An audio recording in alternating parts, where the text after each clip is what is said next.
शिव भगवान कैलाश पर्वत की नीरव चोटी पर ध्यान मग्न थे। चारों दिशाओं में अजीब सी शांति थी, ऐसी शांति जो सुनसान शमशान में जलती चिता के बाद बची खामोशी जैसी लगती है। हवा भी आज कुछ भारी थी, मानो उसमें किसी अनदेखे भय की गंध घुली हो। पार्वती माँ धीरे धीरे पास आकर बैठी। उनके मन में एक अनजाना डर भी था और एक गहरी जिज्ञासा भी। उन्होंने शिव भगवान की ओर देखा। उनके त्रिनेत्र बंद थे, पर चेहरे पर ऐसा भाव था जैसे वे किसी भयानक सत्य को देख रहे हों। पार्वती माँ ने धीमे स्वर में कहा, हे प्रभु, आज मेरा मन विचलित है। ऐसा क्यों लगता है कि संसार में छिपा भय मुझे पुकार रहा है? क्या कोई ऐसा रहस्य है जिसे मनुष्य जानकर कांप उठे? शिव भगवान ने धीरे धीरे आंखें खोली। उनकी दृष्टि में आज करुणा कम और भयावह सच्चाई अधिक थी। उन्होंने कहा, पार्वती, तुमने सही अनुभव किया है। भय केवल बाहर नहीं होता, वह मनुष्य के भीतर पलता है। आज मैं तुम्हें एक ऐसी कथा सुनाऊंगा जिसे सुनकर देवता भी मौन हो जाएंगे। ये कथा है उस भय की जो शिव से भी प्रश्न करने चला था। कहते ही आकाश में बादल गरज उठे, बिजली चमकी और कैलाश की बर्फ पर उसकी रोशनी ऐसे पड़ी जैसे किसी मृत आत्मा की हंसी जम गई हो। बहुत प्राचीन समय की बात है, एक ऐसा समय जब धरती पर मनुष्यों के साथ साथ छायाएं भी चलती थीं। लोग कहते थे, हर जीव के पीछे सिर्फ परछाई नहीं होती, बल्कि उसका अंधेरा भी होता है। उसी समय एक वन था, महावन। ये साधारण वन नहीं था। जो इसमें प्रवेश करता उसका भय जीवित उठता। उसी वन के पास एक गांव था। गांव के लोग सूर्यास्त के बाद घर से बाहर निकलने की हिम्मत नहीं करते थे। रात होते ही दरवाजे बंद, दीपक बुझा दिए जाते और लोग सांस भी धीमे कर लेते थे। कारण था कालछाया। कालछाया कोई एक प्राणी नहीं थी, वह भय का आकार था। कभी वह औरत की तरह रोती, कभी बच्चे की हंसी बनकर पुकारती, कभी किसी अपने की आवाज में बुलाती। जो भी उसकी आवाज सुनता, अगली सुबह उसकी लाश वन के किनारे मिलती। चेहरा ऐसा जैसे मौत से पहले उसने कुछ ऐसा देख लिया हो जिसे देखने के बाद आत्मा भी भागना चाहे। गांव में एक युवक रहता था, नाम था अघोर। वो साधारण नहीं था। उसकी आंखों में डर नहीं था, बल्कि चुनौती थी। उसने कई शवदाह देखे थे, कई आत्माओं की चीखें सुनी थीं, पर उसका मन अब भी अडिग था। एक रात उसने घोषणा की कि वह महावन में जाएगा और कालछाया का सामना करेगा। गांव वालों ने उसे रोका, रोया, उसके पैरों में गिर पड़े, लेकिन अघोर मुस्कुराया। अगर भय को न देखा जाए तो वह हर पीढ़ी को निगलता रहेगा। रात गहरी थी, चांद बादलों में छिपा हुआ था। वन में कदम रखते ही हवा ठंडी नहीं, बल्कि नुकीली लगने लगी। पेड़ ऐसे खड़े थे जैसे कोई फांसी पर लटके प्राणी हों। अचानक किसी ने उसके पीछे से कहा, अघोर। वह पलटा, कोई नहीं था। फिर वही आवाज, इस बार और करीब, तुम लौट क्यों नहीं जाते? उसके पैरों के नीचे जमीन हिलने लगी, मिट्टी से काले हाथ निकलने लगे, आंखें, सैकड़ों आंखें, हर दिशा में। अघोर का दिल पहली बार तेज धड़का। तभी एक साया उभरा, बिना चेहरा, बिना शरीर, बस हंसी। ऐसी हंसी जो नसों में जहर की तरह फैल जाए। मैं कालछाया हूं और तुम मेरे हो, वो बोली। मैं शिव का भक्त हूं। ये सुनते ही साया ठहाका मारकर हंसा। शिव? यहां तक शिव भी नहीं आते। उसी क्षण कैलाश में बैठे शिव भगवान की देह में हलचल हुई। पार्वती माँ सिमट गई। प्रभु, क्या ये सत्य है? शिव ने गंभीर स्वर में कहा, सत्य ये है कि जो भय मानव स्वयं रचता है, वो शिव से भी प्रश्न करता है। वन में अघोर के चारों ओर अंधेरा गाढ़ा होता गया। उसने देखा अपने ही पिता की लाश, माँ की कटी जीभ, बच्चे जो बिना आंखों के हंस रहे थे। हर दृश्य उसके मन के गहरे डर से जन्मा था। कालछाया उसकी आत्मा पीना चाहती थी। अघोर गिर पड़ा, उसकी सांस टूटने लगी। तभी उसने अंतिम बार शिव का नाम लिया, पर इस बार भय से नहीं, स्वीकार से। अचानक वन कांप उठा, आकाश फटने जैसी आवाज हुई, त्रिशूल की गड़गड़ाहट गूंजी। स्वयं महादेव प्रकट हुए, लेकिन उनका रूप भयानक था। जटाएं बिखरी, तीसरा नेत्र धधकता, गले में लिपटे सर फूफकारते। शिव चौंके। वो हंसी किसी और की नहीं, भविष्य के भय की थी। शिव ने पार्वती की ओर देखा। देखा पार्वती, भय कभी पूर्ण रूप से मरता नहीं, वो पीढ़ी दर पीढ़ी कथा बनकर जीवित रहता है। इतना कहकर वो अंतर्धान हो गए।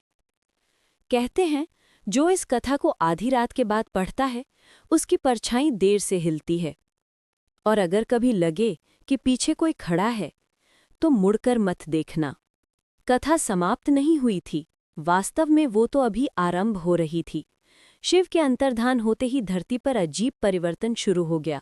जहां जहां उनके डमरू का मौन उतरा था, वहां ध्वनियां लौट तो आईं, पर पहले जैसी नहीं। पत्तों की सरसराहट अब किसी के नाम लेने जैसी लगती थी। हवा जब चलती तो कानों में फुसफुसा जाती। तुम अकेले नहीं हो। उसी समय दक्षिण दिशा में एक परित्यक्त नगरी थी, ललाटपुर। कभी वहां शिवालयों की घंटियां गूंजती थीं, अब वहां केवल उल्लुओं की आवाज और टूटी मूर्तियां थीं। इसी नगरी में कुछ ऐसा घटा जिसने स्वयं मृत्यु को भी पीछे हटने पर मजबूर कर दिया। रात के चौथे प्रहर एक बालक शिव मंदिर में रोता पाया गया। उसका नाम कोई नहीं जानता था। वो कुछ बोलता नहीं था, केवल शिवलिंग को देखता और हंसता।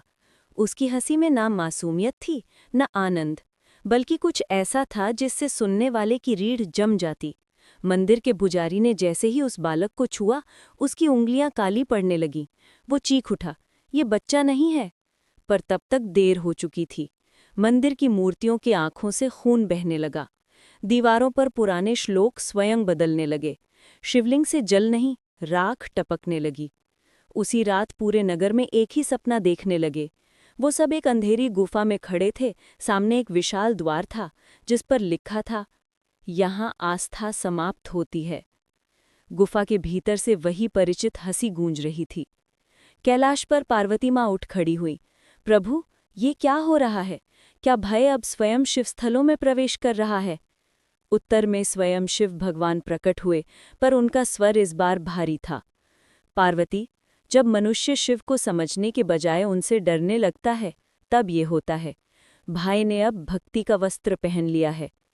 धरती पर ललाटपुर में वो बालक अब बढ़ने लगा था, आंखों के सामने। उसकी परछाई उससे अलग चलती थी। लोग उसे देखकर गिर पड़ते। किसी किसी को ऐसा लगता जैसे वो उनके मर चुके प्रियजनों की आवाज में बोल रहा है। एक वृद्ध साधु ने साहस किया। उसने त्रिकाल मंत्र का जाप करते हुए बालक से पूछा, तू कौन है? बालक मुस्कुराया, मैं वही हूं जिसे तुम हर रोज अपने मन में जन्म देते हो। अचानक साधु की जीभ कटकर गिर पड़ी। उसके खून से जमीन पर एक आकृति बनी, त्रिशूल उल्टा हुआ। उसी क्षण आकाश में बादल नहीं थे, फिर भी अंधेरा छा गया। पूरा नगर कांप उठा। लोग अपने ही घरों में कैद हो गए। दरवाजों के बाहर किसी के चलने की आहट थी, पर खोलने पर कुछ नहीं मिलता। सिर्फ एक शब्द जमीन पर लिखा होता, देखो। जो देख लेता, वो अगली सुबह पागल हो जाता। पार्वती माँ का धैर्य टूटने लगा। प्रभु, क्या अब इसका अंत नहीं? शिव भगवान की आंखें बंद थीं। अंत तब होगा पार्वती, जब मनुष्य अपने भीतर के अंधेरे को देखने का साहस करेगा। अभी वो उससे भाग रहा है। ललाटपुर में उस रात अंतिम दृश्य घटा। शिव मंदिर के गर्भगृह में वो बालक खड़ा था। शिवलिंग स्वयं फटने लगा, पर भीतर से कोई राक्षस नहीं, बल्कि एक दर्पण निकला।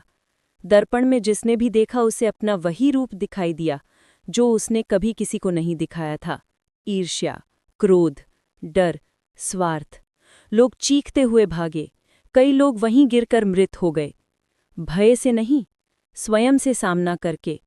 अचानक डमरू की ध्वनि गूंजी, इस बार स्पष्ट। शिव भगवान स्वयं प्रकट हुए। बालक हंसा, आ गए महादेव, बहुत देर कर दी? शिव बोले, नहीं, सही समय पर। उन्होंने दर्पण उठाया और बालक की ओर घुमाया। पहली बार बालक की हंसी रुकी। उसने दर्पण में देखा और चीख उठा। दर्पण में उसका कोई अस्तित्व नहीं था। मैं कौन हूं? उसने कांपते हुए पूछा। शिव ने कहा, तू भय है, और भय का कोई आत्मा नहीं होती। बालक राख में बदल गया। नगर शांत हो गया। पार्वती माँ ने राहत की सांस ली। तो अब सब ठीक हो गया? शिव ने आकाश की ओर देखा। अभी नहीं पार्वती, क्योंकि उसी क्षण कहीं दूर एक और बच्चा अंधेरे में मुस्कुरा रहा था, और कथा अब भी जीवित थी। काल छाया चीखी, तुम भी इसे नहीं बचा सकते। शिव ने कहा, ये भय मेरा ही अंश है, पर जब ये सीमा लांघे तो संघाय भी मैं ही करता हूं। उन्होंने त्रिशूल भूमि में गाड़ा। कालछाया सैकड़ों टुकड़ों में चीखती हुई विलीन हो गई। वन शांत हो गया, पर वो शांति भी डरावनी थी। अघोर जीवित था, लेकिन बदला हुआ। उसकी आंखों में अब जीवन नहीं, गहराई थी। कथा सुनाते हुए शिव भगवान रुक गए। कैलाश पर सन्नाटा था। पार्वती माँ का शरीर सिहर रहा था। उन्होंने पूछा, प्रभु, क्या काल छाया पूरी तरह नष्ट हो गई? शिव ने धीमे स्वर में कहा, नहीं पार्वती, जब तक मनुष्य के मन में डर है तब तक काल छाया किसी न किसी रूप में जीवित रहेगी। कभी जंगल में, कभी सपनों में, और कभी इन कथाओं में। इतना कहकर शिव भगवान फिर ध्यान में लीन हो गए। उसी क्षण पार्वती माँ को लगा उनके पीछे कोई खड़ा है। उन्होंने मुड़कर देखा, कुछ नहीं, लेकिन कानों में एक धीमी हंसी गूंज रही थी। आज भी यदि कोई ये कथा आधी रात को पढ़ता है तो कहा जाता है, काल छाया उसे ध्यान से सुनती है। कैलाश की नीरवता अब सामान्य नहीं थी। शिव भगवान ध्यान में थे, पर उनका ध्यान शांत नहीं था। जटाओं के बीच से उठती हवा अचानक ठंडी नहीं, बल्कि सिहरन पैदा करने वाली हो गई थी। पार्वती माँ ने स्पष्ट अनुभव किया, ये केवल कथा नहीं थी, ये कोई चेतावनी थी। उसी क्षण पार्वती माँ के कानों में वही धीमी हंसी फिर गूंजी। इस बार वो हंसी बाहर नहीं, उनके अंतर्मन से आती प्रतीत हुई। उन्होंने पीछे मुड़कर देखा, वहां कोई नहीं था, लेकिन कैलाश की बर्फ पर एक काले पदचिन्ह उभर आए थे, नंगे पैरों के, जले हुए जैसे। पार्वती माँ का स्वर कांप उठा, प्रभु, ये क्या है? शिव भगवान ने आंखें खोली। पहली बार उनके चेहरे पर भी गंभीरता से अधिक सावधानी थी। पार्वती, लगता है कथा समाप्त नहीं हुई। जब किसी कथा को पूरा भय के साथ सुना जाता है तो वो कथा स्वयं जीवित हो जाती है। उसी समय आकाश फटने जैसा गरजा, पर बिजली नहीं गिरी, बल्कि अंधेरा गिरा। कैलाश पर रात आ चुकी थी, बिना सूर्यास्त के। दूर धरती पर उसी पुराने गांव में अघोर वर्षों बाद लौटा था। वो अब साधारण मनुष्य नहीं दिखता था। उसकी आंखों में न नींद थी, न सुख। लोग उसे देखते ही दरवाजे बंद कर लेते, बच्चे रोने लगते, कुत्ते बिना कारण भौंकते। रात के तीसरे पहर गांव में फिर वही आवाज गूंजी, अघोर। इस बार आवाज वन से नहीं आई थी, ये आवाज गांव के बीचों बीच से उठी थी। लोग बिस्तरों में जम गए, कोई बाहर देखने की हिम्मत नहीं कर पाया।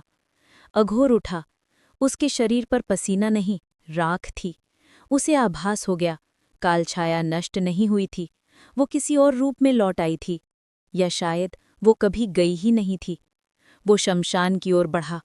चंद्रमा आज लाल था, जैसे खून से रंगा हुआ। शमशान में चिताएं अपने आप जल रही थीं, बिना किसी शव के। हवा में जली हुई हड्डियों की गंध थी। तभी उसने देखा, एक स्त्री, उल्टे पैर, बाल जमीन तक और चेहरा ढका हुआ। तुम कौन हो? अघोर गरजा। स्त्री हंसी। वो हंसी वही थी, काल छाया वाली। मैं वही हूं जो तुम हो। अघोर पीछे हटा। झूठ। स्त्री ने धीरे से चेहरा उठाया। चेहरा अघोर का ही था, पर आंखें गहरी काली, बिना पलक की। उस पल अघोर समझ गया, काल छाया अब बाहर नहीं थी, वो मानव के भीतर प्रवेश कर चुकी थी। कैलाश पर पार्वती माँ को अचानक सांस घुटती महसूस हुई। उन्होंने शिव भगवान के चरण पकड़ लिए। प्रभु, ये क्या हो रहा है? क्या भय अब मानव रूप ले रहा है?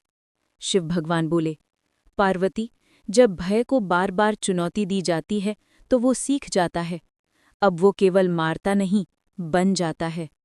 धरती पर अघोर चीख उठा। उसका दूसरा स्वर उसके ही भीतर से बोल रहा था, तू शिव का नाम लेता है पर अपनी डर से भागता है। अब मैं तुझसे अलग नहीं। उसके शरीर की हड्डियां चटकने लगीं, चमड़ी खिंचने लगी, उसकी परछाई उससे अलग हो गई। परछाई ने कदम बढ़ाए और अघोर वहीं गिर पड़ा। सुबह हुई तो गांव वालों ने देखा, शमशान में कोई लाश नहीं थी, पर गांव में हर घर की छाया उल्टी दिशा में जा रही थी। लोग पागल होने लगे। कोई अपनी ही परछाई से बात करता, कोई उसे काटने की कोशिश करता। कई लोग अचानक गायब हो गए, उनकी जगह केवल कपड़े और राख मिली। शिव भगवान ने त्रिनेत्र खोला। पहली बार तीसरे नेत्र से अग्नि नहीं, अंधकार निकला। पार्वती, अब समय आ गया है। वे धरती पर अवतरित हुए, पर इस बार वे केवल देव नहीं थे, वे महाभय थे। जहां जहां उन्होंने कदम रखा, वहां भय कांप उठा। कालछाया का नया रूप प्रकट हुआ। अब वो अकेली नहीं थी, हजारों मानव चेहरों से बनी एक आकृति जो चीख